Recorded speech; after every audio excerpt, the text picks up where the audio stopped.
Bueno, buenas noches. Mi nombre es Giovanni Corredor y me correspondió la sección 1.6 y 1.7 del libro de termodinámica, el cual hace relación a estado y equilibrio, procesos y cíclicos. Entonces iniciamos con las definiciones de estado y equilibrio, en donde estado se puede definir como un sistema que no experimenta ningún cambio. Es decir, en esta condición todas las propiedades pueden ser medidas o calcular en el sistema. Y equilibrio puede definirse como el estado en que dos cuerpos en contacto o separados por una superficie eh, conductora igualan sus temperaturas. Un ejemplo gráfico es estas gráficas en donde mostramos el sistema de estado, ¿sí? Se pueden medir todas sus propiedades sin tener cambios y el equilibrio muestra pues dos cuerpos en donde buscan la igualación de temperatura, ¿sí? Entonces, este proceso o fenómeno puede explicarse microscópicamente comprendiendo que la temperatura de los objetos está directamente relacionada con la energía cinética promedio de sus partículas, sean átomos, moléculas o las que vengan a considerar. Entonces, podemos concluir o decir que el equilibrio térmico pueden ser dos cuerpos en contacto en donde intercambian energía a medida que el tiempo transcurre. También tenemos la fórmula del equilibrio, en donde podemos medir la cantidad de calor intercambiada y podemos decir que M es igual a la masa del cuerpo, C es el calor específico y la variación de la temperatura, que es igual a la temperatura final menos la temperatura inicial.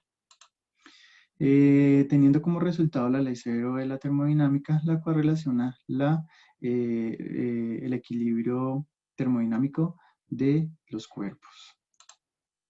Un ejemplo de equilibrio termodinámico puede ser este, donde si introducimos un recipiente de vidrio con agua fría dentro de uno con agua hirviendo, el flujo de calor entre ambos enfriaría el agua caliente y calentará la fría hasta alcanzar un nivel de equilibrio térmico intermedio. También tenemos el equilibrio mecánico, el cual está relacionado con la presión y un sistema lo posee y con el tiempo no hay cambio de presión en alguno de sus puntos. ¿Sí? Tenemos la gráfica. Y también tenemos el equilibrio químico, que pues, corresponde a una composición química del cual no cambia con el tiempo, es decir, que no hay una reacción química. También tenemos el postulado de estado, el cual pues hace referencia y quiere decir que permite especificar un número finito de las propiedades para describir completamente un estado de equilibrio termodinámico.